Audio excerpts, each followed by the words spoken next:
I'm Yvonne Stapp for Science for the Public, and I welcome you to our Contemporary Science Issues and Innovations program. We hear very little about the relationship between clouds and climate, but clouds are a major interest for climate and atmospheric scientists. Today, we hear why. Our distinguished guest is Daniel Cziczo, professor and department head of Earth, Atmospheric, and Planetary Sciences at Purdue University. Dr. Cziczo explains here why climate scientists are paying close attention to cloud dynamics today as climate change accelerates. Dr. Cziczo, welcome and thank you very much for joining us. And thank you so much for having me. I really appreciate it. And I know that you're getting ready to go to Germany to do research and so on. We'll catch up with that in a little bit. But to start with, could we get a little background on clouds, which we never hear about anyway? So what are they? What do they do in the atmosphere and in the climate? Yeah, no, thank you for the question. So you're absolutely right. I think clouds are kind of an underappreciated part of our climate system. So, clouds are around us every day, and I think we take them for granted. So in general, when we think about clouds, they are a condensed material in our atmosphere. And so what do we mean by that? Well, in the Earth's atmosphere, that's liquid water, and they can be a couple phases. So they can be little water droplets, or they can be ice crystals. But if we think about it even more generally in our solar system, as we look at the other planets, clouds are around many of the planets in our solar system, and they don't have to be just water. So again, they're a condensed material in that atmosphere. So if we think about, one of our close neighbors like Mars, clouds can be water ice clouds, but they can also be carbon dioxide ice clouds. We have other examples around the solar system where the condensed material is sulfuric acid or something like that. And we now know about exoplanets that have clouds, and those might have condensed material that we would think of as being minerals. But for the purposes of what we're going to talk about today in the Earth's atmosphere, we're really talking about water clouds, which could be liquid or ice. Right, and thank you for that, because that's, I guess we don't know in general that there are clouds in other planetary atmospheres, so to speak, that are made up of very different kinds of materials. Well, in terms of our subject today, then clouds are often referred to as the greatest uncertainty in climate projections and climate science. Could you say why? Yeah, no, it's another great question. And so it's probably worth sort of taking a step back, because I think most of the people watching today are going to think about climate and climate change, and they're going to think about carbon dioxide or greenhouse gases. Maybe they'll think about methane. And that is a large part of global climate change, global warming. So those are greenhouse gases that are emitted into our atmosphere. They're found there naturally, but the abundance of them is increasing because of human activities, and therefore they act as a heat trapping mechanism. So that's greenhouse gases. What people don't normally acknowledge is that we are also having an impact on the clouds around our planet, and they are players in climate change. So why is that? Well, if you go out on a sunny day and then a cloud passes over you, you'll experience why they participate in climate, because that cloud will sort of block the sun out. So they act as something like a sunshade or an umbrella. So they're a cooling agent, generally speaking, around our planet. Some clouds can actually also act as a blanket. They can actually trap heat. And that's one of the reasons, as you said, they're part of this uncertainty, is that they have these two different effects. If they're thick enough, they can actually reflect sunlight back into space and they cool. Thinner clouds, higher altitude clouds can trap Earth's heat and reflect that back to the surface, and so they warm. And so that's one of the things that we as scientists are sort of trying to figure out right now, is that exact balance. Another thing that you mentioned is, how do they play a role in climate change? Clouds, those little water droplets or ice crystals that we talked about, condense on something, a pre-existing particle that was in the atmosphere. And we as humans are changing those particles. And something that I think we'll talk about more is the ways we're changing them. But by changing those particles, by increasing the abundance of those particles, or changing the composition of those particles, what we're actually doing is we're changing clouds. And so pre-industrial clouds probably looked very different than the ones that we see in the current day. Yeah, their distribution is probably different. Their precipitation is probably different. And we can continue to talk about this during our time today. Absolutely. Thank you for that. And does this have to do then with this reference to clouds as the greatest uncertainty? Is it their massiveness? Is their distribution?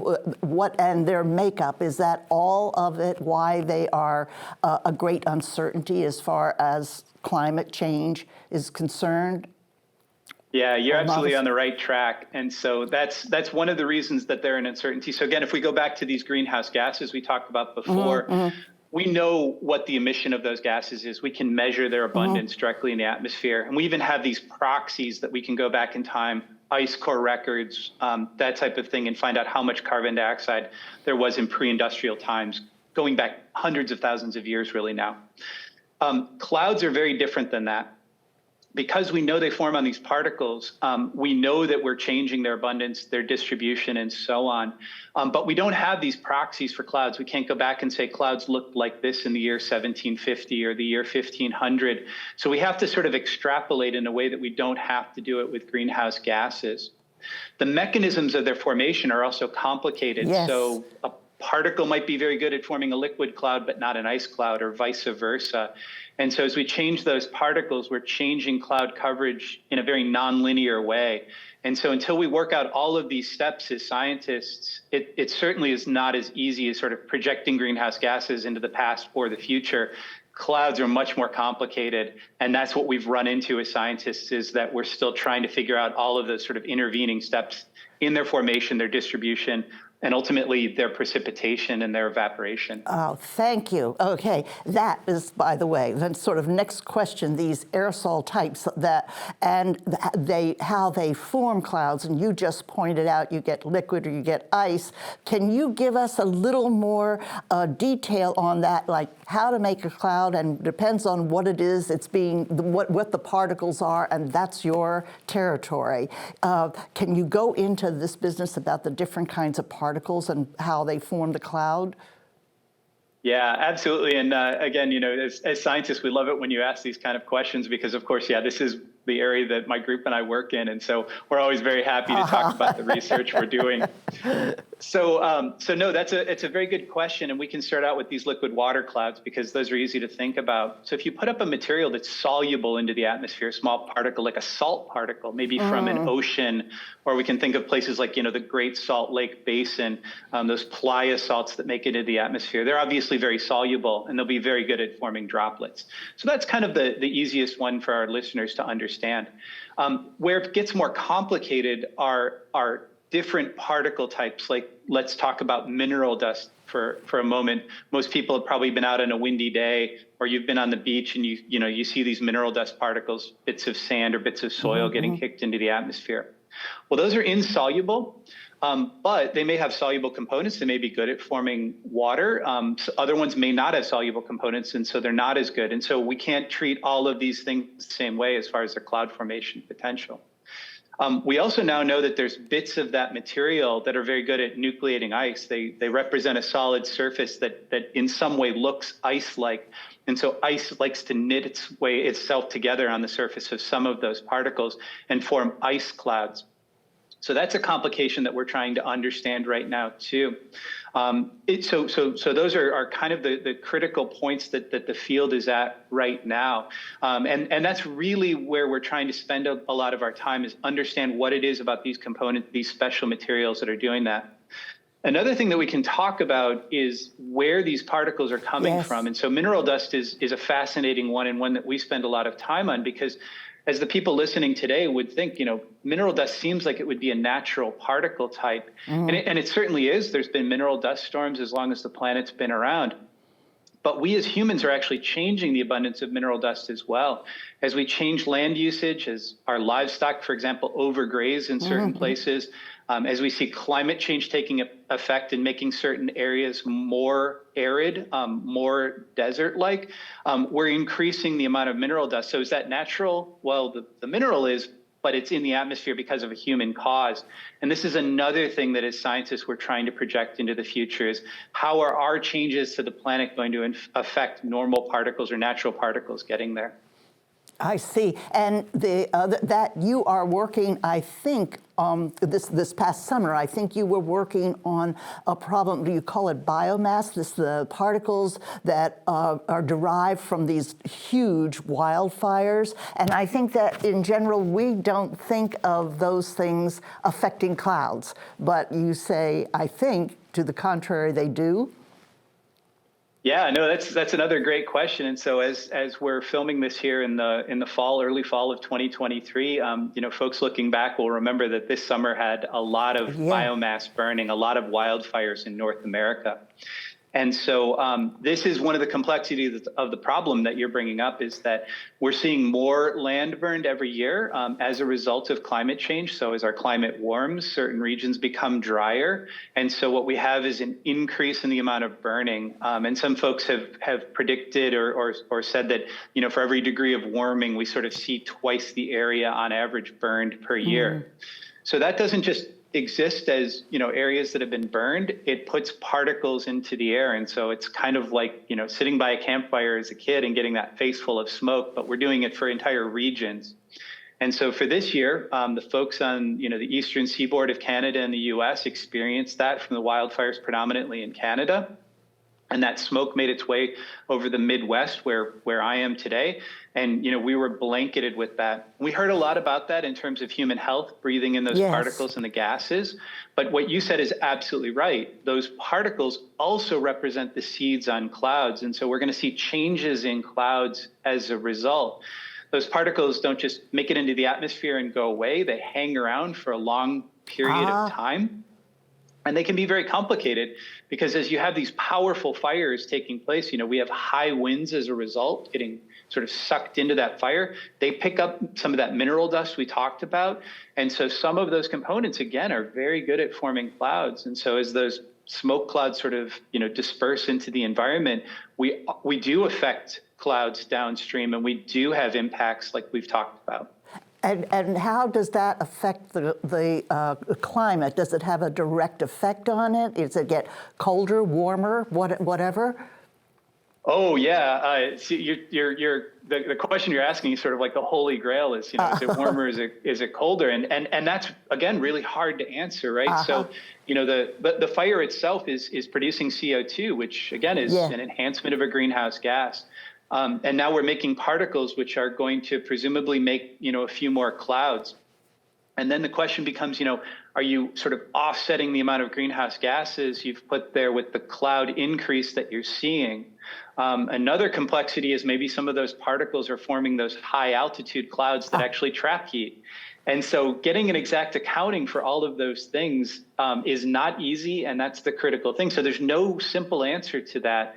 We have projections into the future for the planet, but it's hard to say, like, does this one specific fire lead to a warming or a cooling? Right. That's something that's beyond our capability to answer right now. Right, I understand that, but they were massive and they were all over the place. But I'm getting the impression these hang in the air for longer, is that it, than say maybe some particles like sand? I'm not sure, but these biomass particles are something of concern to you because they are in the atmosphere longer and they affect the cloud formation? Yeah, no, what you said is absolutely right. So, when again we go back to sort of mineral dust, these can be relatively large particles, a few microns in diameter. And just for perspective for our viewers, a human hair, if you pull it out, is going to be about 50 microns in diameter. These particles, mineral dust particles, might be a few microns, about 25th of a human hair or something. But that's still relatively large for particles, and they still gravitationally settle out over the course of days. Particles that are derived from things like biomass burning, other sources of pollution, might be an order of magnitude smaller. They might be a fraction of a micron in diameter, and they'll hang around for weeks or even a month. They can make it around the world a couple times before they fall out, predominantly because they are incorporated into these clouds we've been talking about, and they rain or they snow out of the atmosphere. That's probably the biggest removal mechanism of these small particles, not gravity itself. And so, yes, they can participate in atmospheric chemistry for longer. They can have impacts on clouds. They can have impacts on climate as well. And will we see, you cannot project, though, certainly at this time then, whether that will have a cooling or a warming effect, since clouds do both, but it may depend on where they are. So you don't know whether this will increase the cooling or warming tendency, say, in temperature on the planet. Yeah, so we can speak in generalities again. So the increase in particles, particles themselves predominantly scatter sunlight back into space, more so than absorbing solar energy and heating the planet or trapping the Earth's heat. So the increase in particles, generally speaking, cool the planet. And clouds are the same way. The increase in clouds, generally speaking, has more of an impact on reflecting sunlight back into space. So they'll generally cool more as we put more particles and more clouds into our atmosphere. But speaking in a local sense or from one event, it's very hard to say, is that one event going to cause a warming or cooling? I hope that makes sense. No, I understand. A bit of a distinction. No, that is very important, and thank you. The reason I was sort of probing that was that if this leads to a potential cooling factor, why is it so hot on the surface of the planet? Why does the heating continue? But that's not necessarily related. The cloud formation from the biomass is not necessarily related to the temperature on the surface then. Oh, yeah, no. It's another good question, and probably one that's worth taking a step back. So again, we have to sort of talk in global averages, like we talk about global average temperature as opposed to an event. Yeah, and so again, generally speaking, the way to think about it is that the increase in greenhouse gases are going to cause a warming that is not going to be offset by any increases in particles or clouds. So the particles and clouds are a cooling effect. Yeah.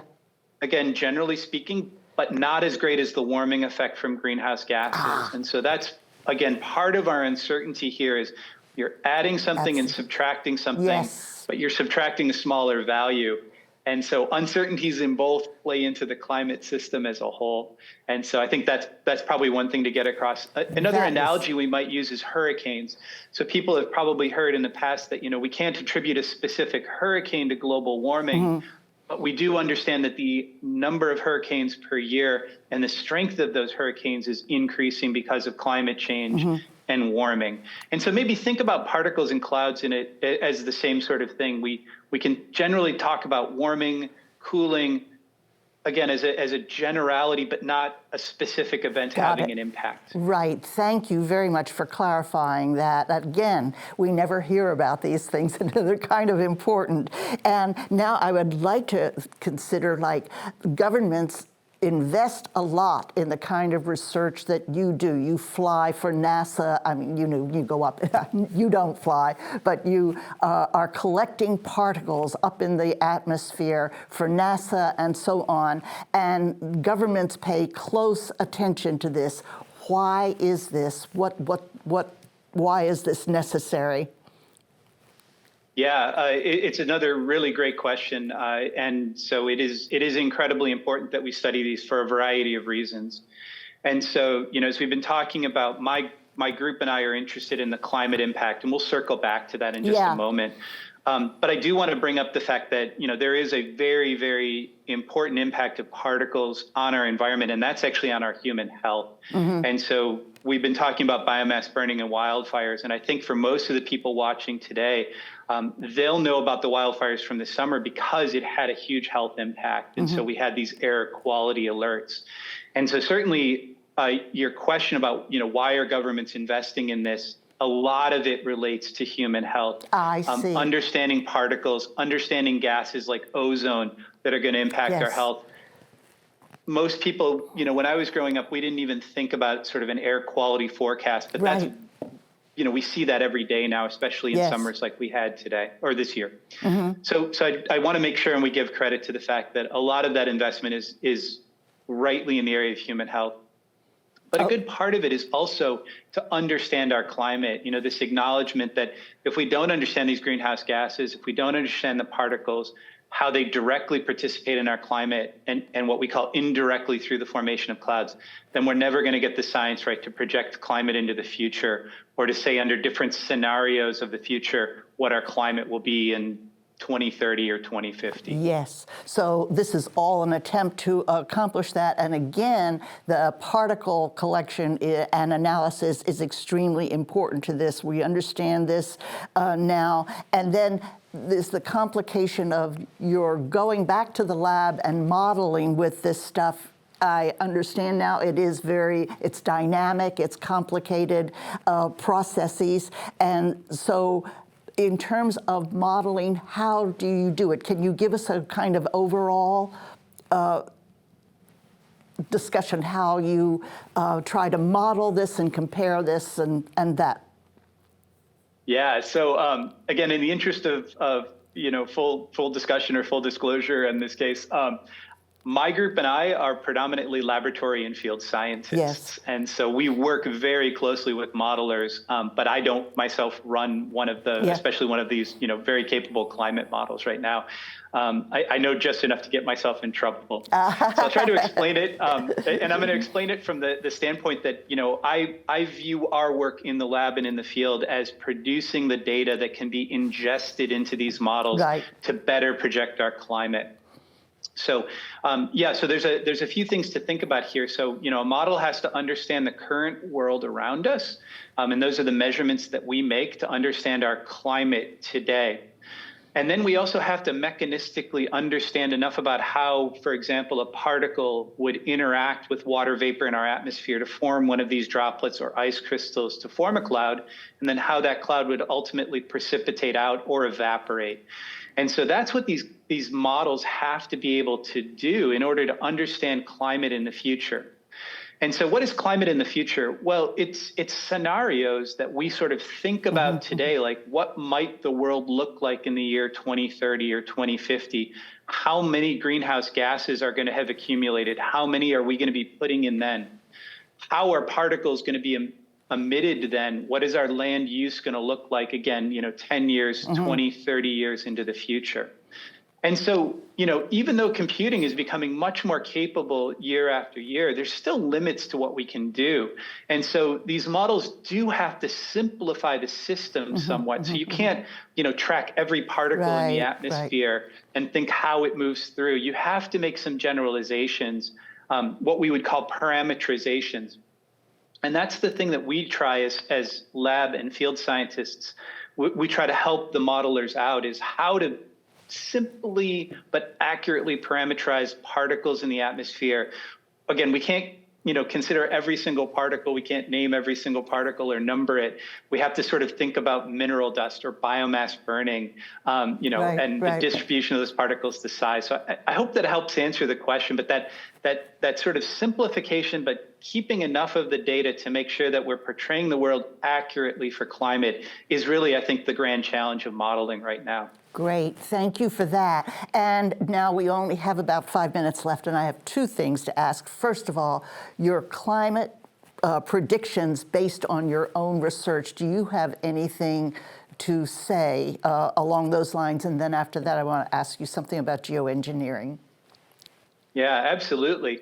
So, again, I think, I'd like to sort of be glasses half full sort of in this right now. I think as scientists, we've come a long way, even just since I was doing my Ph.D. about 25 years ago now, where we really went from like not understanding if global warming was really a serious sort of threat to the future to now understanding, what the big players are. We can say things like clouds are uncertain or the most uncertain part right now. But we know that, and I'm not even sure we knew that, a generation or two generations ago. We sort of knew about greenhouse gases and where we were likely headed. But now I think we can really inform policymakers and citizens to say, if we do this, the likely impact in 10 years or 50 years will be that. And so I think we're getting to the point now where we really know what we have to do in the future under different scenarios. Like if we want to keep the world, 2 degrees or 2.5 degrees or less warmer than pre-industrial times, we are going to have these certain actions. So I think that's the glass is half full perspective. Now, the question is, are we going to take up that challenge, and are we going to do it? Are we going to cut greenhouse gas emissions?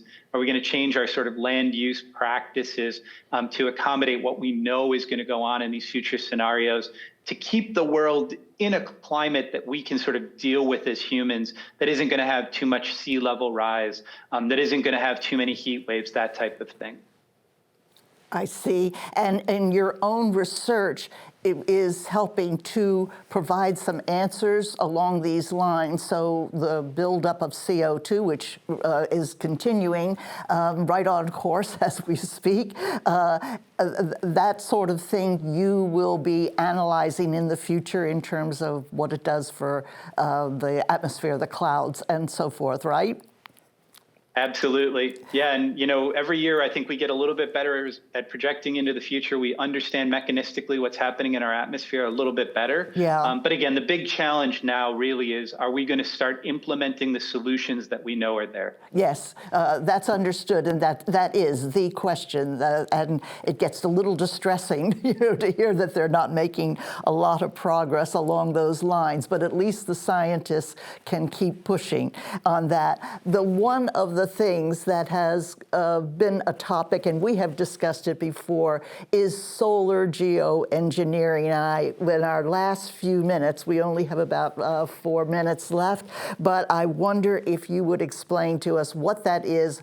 Suddenly there is, again, hype about this, that all we have to do is spray is it sulfate and everything will be okay. But as a cloud specialist, you would know whether this is legit or not. Could you give us a little explanation of what that is and then what your thinking is on that? Yeah, so in our limited time remaining, I think what we can do is very quickly go over, really the sort of theory behind why some people are proposing this, but then we can also talk about why it is such a bad idea and why it could have really catastrophic consequences. Righto, and they're doing it, by the way, already, right? I mean, there are experiments. There are some people that are trying some of this out. Right. So generally speaking, this idea of sort of, solar modification or geoengineering, whatever term you'd like to use, is what we really talked about. So, if we acknowledge that as we put particles and increase cloud cover in our atmosphere, that those two things are going to reflect more sunlight back into space. So if you think about this on a very basic level, then what you really say is that, if a little bit of particles or a little bit of increase in clouds will reflect sunlight back into space, let's do more of that, and we'll offset the global warming that we see from greenhouse gases. And with just a little bit of knowledge, that seems like it might be a good idea, but we've already talked today about why that wouldn't be a good idea. More particles can cause human health effects. Changes in clouds don't just change solar radiation, the sunlight reflected back. They can actually trap heat in certain instances. In other instances, that change precipitation. Those clouds forming in one region can cause precipitation where it didn't occur. It can also take precipitation away from other regions that you thought might get it or that should have had it. We're, again, just talking broadly about this. There's many other effects, like changing the chemistry of our atmosphere. For example, changing the ozone in the stratosphere is a known side effect from some of these ideas that have been put out. So again, I think with a little bit of knowledge, it sometimes seems like this would be a good idea. But when you dig a little bit deeper, when you think really sort of about everything that's encompassed into this, the uncertainties we've talked about, you start to sort of pull that one thread and then the whole sweater comes apart. And so that's why I think, generally speaking, me specifically, but scientists in this area in general think that this is such a bad idea because we know some of the side effects, which are catastrophic, and there's probably other side effects we haven't even thought of that would have detrimental impacts on our Earth system. And that's why I think that, these ideas of geoengineering are really, by and large, just bad ideas. Okay, thank you very much for putting out your expertise on that. I wish we had more time, and I'm going to ask for it again later this year after you have been doing your work in Germany. And we have to stop now, but Dr. Cziczo, thank you so very much for this wonderful information, and I hope you enjoy your stay over in Germany. All the best to you. Thank you. You're so welcome, and thank you for having me.